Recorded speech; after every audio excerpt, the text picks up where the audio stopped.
ये चूनर धानी धानी भूल जाते, ये पुरवा की रवानी भूल जाते, जो आकर 4 दिन गांव में रहते तो सारी लंतरानी भूल जाते। किसी एक दिन अपनी किसी मजदूर की तरह अपनी दिन भर की दिहाड़ी लेकर के बाजार जाइए और अपने बच्चों के लिए राशन खरीदिए, तब पता चलेगा कि महंगाई कम हो रही है या नहीं हो रही है। अपने शीश महलों में बैठे हुए सरकार के सांसद और मंत्री कह रहे हैं कि महंगाई कम हो रही है। संसद की कैंटीन से बाहर निकल करके एक चाय का कप खरीदिए, तब समझ में आएगा कि महंगाई कम हो रही है या बढ़ रही है। सीमांचल उसी बिहार में आता है जिसकी बैसाखी के सहारे आपकी सरकार चल रही है। धन्यवाद सभापति महोदय,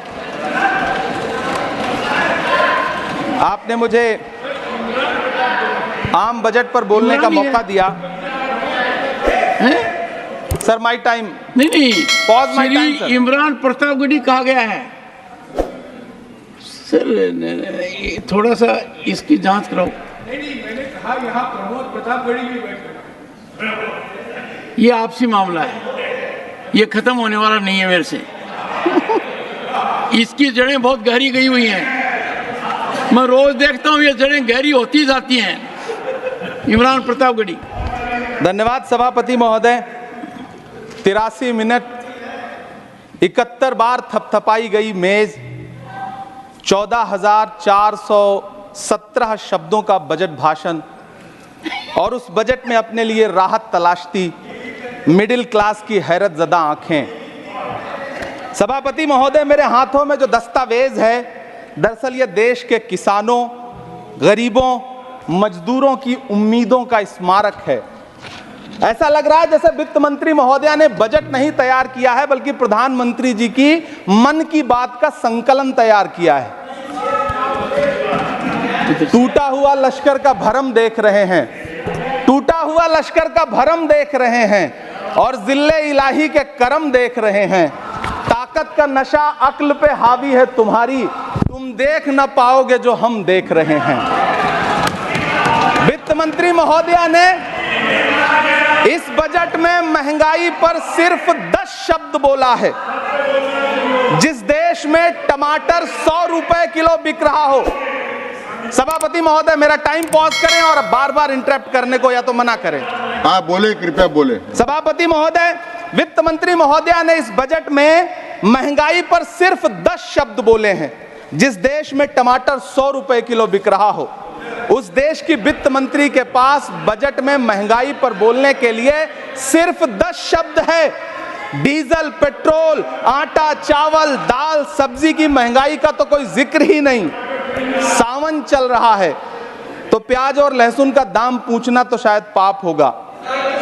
मैंने तो यह भी सुना है कि वित्त मंत्री जी जो चीज खुद नहीं खाती हैं, उसके दाम से उनका कोई लेना देना नहीं होता। लेकिन इस बार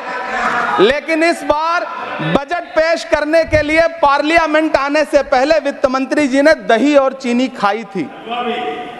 अब तो उनसे यह पूछा जा ही सकता है कि उन्हें दही, दूध और चीनी का रेट तो इन दिनों पता ही होगा। क्या उसे सस्ता करवाएंगी या नहीं सस्ता करवाएंगी? अगर पता है तो कृपया सस्ता करवाइए, क्योंकि इसी चीनी ने अमेठी में एक मंत्री महोदया का राजनीतिक कैरियर कड़वा कर दिया। सभापति महोदय, अपने शीश महलों में बैठे हुए सरकार के सांसद और मंत्री कह रहे हैं कि महंगाई कम हो रही है। संसद की कैंटीन से बाहर निकल करके एक चाय का कप खरीदिए, तब समझ में आएगा कि महंगाई कम हो रही है या बढ़ रही है। किसी एक दिन अपनी किसी मजदूर की तरह अपनी दिन भर की दिहाड़ी लेकर के बाजार जाइए और अपने बच्चों के लिए राशन खरीदिए, तब पता चलेगा कि महंगाई कम हो रही है या नहीं हो रही है। यहाँ बैठ करके बड़ी बड़ी बातें करना आसान है। ये चूनर धानी धानी भूल जाते, ये पुरवा की रवानी भूल जाते, जो आकर 4 दिन गांव में रहते तो सारी लंतरानी भूल जाते। सभापति महोदय, इलेक्टोरल बॉन्ड खरीदने के नाम छुपाने वाली सरकार, इलेक्टोरल बॉन्ड खरीदने वालों के नाम छुपाने वाली सरकार इन दिनों आम के ठेला लगाने वालों के नाम जानना चाहती है। मुझे तो होटलों, ढाबों या आम के ठेलों पर नेम प्लेट लगवाने वालों से पूछना है कि कभी खून की बोतल पर देखा है किसी का नाम लिखा हुआ? मुझे पूछना है कि क्या कोरोना के दौरान अपनी उखड़ती हुई सांसों के लिए ऑक्सीजन तलाशने वाले किसी इंसान ने ऑक्सीजन लाने वाले किसी इंसान से पूछा था कि ऑक्सीजन लाने वाला इंसान हिंदू है या मुसलमान है? मुझे पूछना है कि लावारिश लाशों के लिए कोरोना में कांधा देने वाले, चिताओं के लिए लकड़ियां सजाने वाले किसी इंसान से पूछा गया था उसका नाम, उसका मजहब? लेकिन इन दिनों पूछा जा रहा है सभापति महोदय। अफसोस देश के प्रधानमंत्री जी ने कभी न टूटने वाली चुप्पी ओढ़ ली है। सभापति महोदय, जनता ने 63 सीटें कम क्या कर दी, ये सरकार तो अमृतकाल का नाम लेना ही भूल गई। ये भूल गई है अमृतकाल को, ये भूल गई है मनरेगा को, ये भूल गई है मौलाना आजाद नेशनल फेलोशिप को, ये भूल गई है मणिपुर को, ये भूल गई है महाराष्ट्र को।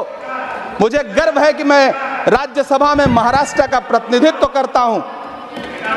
महाराष्ट्र जो देश की आर्थिक राजधानी है, जो टोटल कॉर्पोरेट टैक्स का 40%, इनकम टैक्स का 32% और जीएसटी का 20% इस देश को देता है, उस महाराष्ट्र के लिए इस बजट में एक शब्द नहीं है। आप बैठ जाए सभापति महोदय, आखिर महाराष्ट्र से किस बात का बदला लिया जा रहा है? महाराष्ट्र ने लोकसभा चुनाव में बाबा साहब अम्बेडकर के संविधान को बचाने के लिए वोट क्या कर दिया? प्रधानमंत्री जी तो महाराष्ट्र से बदला लेने पर उतर आए। अब तो शायद उन्हें याद भी ना हो यवतमाल का वो दाभड़ी गांव जहां 20 मार्च 2014 को वो किसानों के साथ चाय पर चर्चा करने गए थे और उनकी किस्मत बदलने के सपने दिखाए थे। उसी यवतमाल में पिछले 6 महीने में 132 किसानों ने आत्महत्या की है। सभापति महोदय, महाराष्ट्र में हर महीने 209 किसान आत्महत्या कर रहे हैं। राज्य सरकार द्वारा सौंपा गया आंकड़ा बताता है कि 1 जनवरी से 31 मई के बीच 1046 किसानों ने आत्महत्या की है। लेकिन अफसोस, इस बजट में महाराष्ट्र के किसानों के लिए कुछ भी नहीं है। किसानों से चिढ़ी हुई सरकार ने बजट में किसानों के एमएसपी की लीगल गारंटी नहीं दी। लेकिन याद रखिएगा, जो किसान का नहीं वो हिंदुस्तान का नहीं।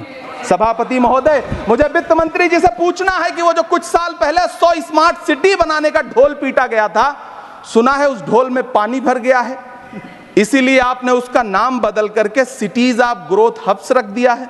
अच्छा है, नाम बदलने का खेल खेलते रहिए, आपकी कई सरकारें तो इसी वजह से चल रही हैं। इस सरकार को पढ़े लिखे लोगों से दिक्कत है सभापति महोदय, इसीलिए इस सरकार ने यूजीसी का बजट 66% कम कर दिया है। वाह सरकार। सभापति महोदय, मैं वित्त मंत्री जी के संज्ञान में लाना चाहता हूं कि किशनगंज में एएमयू सेंटर के पास 224 एकड़ जमीन है। यूपीए सरकार ने सोनिया गांधी जी की अगुवाई में 136 करोड़ रुपए एएमयू किशनगंज सेंटर के लिए सेक्शन किए थे। लेकिन आपकी सरकार ने पिछले 10 साल में उस 136 करोड़ में से सिर्फ 10 करोड़ रुपया रिलीज किया है। 1.5 करोड़ की आबादी वाला सीमांचल बेहतर शिक्षा के लिए उस सेंटर की बाट जोह रहा है। मेरा आपसे सवाल है कि इस सेंटर का बाकी पैसा आप कब रिलीज करेंगे? मुझे उम्मीद है वित्त मंत्री महोदया जवाब जरूर देंगी। सीमांचल उसी बिहार में आता है जिसकी बैसाखी के सहारे आपकी सरकार चल रही है। वहां के लोगों को एम्स की जरूरत है। महानंदा और कोसी से होने वाली बाढ़ की तबाही को रोकने के लिए बांध बनाइए, सीमांचल के साथ सौतेला व्यवहार बंद करिए। इकोनॉमिक कॉरिडोर बनाने से किसी राज्य का विकास नहीं होगा, विकास होगा स्वास्थ्य और शिक्षा के बुनियादी मुद्दों के लिए बजट देने पर। सभापति महोदय, एक तरफ तो इस बजट में पीएम आवास योजना के तहत 3 करोड़ अतिरिक्त मकान देने की घोषणा है और दूसरी तरफ लखनऊ के अकबर नगर में 1280 वो मकान हैं जिन्हें रिवर फ्रंट बनाने के नाम पे बुलडोजर से जमींदोज कर दिया गया। सभापति महोदय, लोग चीखते रहे, बच्चे बिलखते रहे, वसुधैव कुटुंबकम का नारा लगाने वाली सरकार इंसानों के घरौंदे उजाड़ कर जश्न मना रही है। सभापति महोदय, मेरा बहुत भावुकता के साथ देश के प्रधानमंत्री से सवाल है कि इन उजड़ते हुए मकानों और बेघर होते हुए घरों को देख करके आपको नींद कैसे आती है, आप सो कैसे पाते हैं? मेरा सवाल है इस देश के प्रधानमंत्री से, या तो लोगों के घरौंदे उजाड़ना बंद करिए या फिर करोड़ों मकान बनाने की झूठी घोषणाएं करना बंद करिए। यह बजट झूठ का पुलिंदा है। यह बजट आपके पिछले साल के बजट का कट कॉपी पेस्ट है। यह बजट हमारे चुनावी घोषणा पत्र की नकल करने की एक बेईमान कोशिश है। लेकिन कहावत है ना, कि नकल के लिए भी अकल चाहिए। मेरे हाथ में एक तरफ न्याय पत्र है जो हमारा है और दूसरी तरफ अन्याय पत्र है जो आपका है। इस सरकार को आलोचना सुनने की आदत नहीं है सभापति महोदय। जब आप इनसे सवाल पूछिए तो ये कहते हैं कि आप बताइए 70 साल में आपने क्या किया है। मैं तो इस सदन में कहना चाहता हूं सभापति महोदय कि हमसे 70 साल का हिसाब मांगने वालों, जो सरकार अपना चलाया हुआ 2000 का नोट 7 साल नहीं चला सकी, वो हमसे 70 साल का हिसाब मांगती है। सभापति महोदय, मैं अंत में आपसे यह कहना चाहता हूं, यह बजट बैसाखी पर टिकी हुई सरकार का कुर्सी बचाओ बजट है। इस बजट में राज्यों के साथ, किसानों के साथ, नौजवानों के साथ, महिलाओं के साथ, देश के मिडिल क्लास के साथ अन्याय किया गया है और इस अन्याय का खामियाजा आपको महाराष्ट्र, हरियाणा और झारखंड के चुनाव में भुगतना पड़ेगा।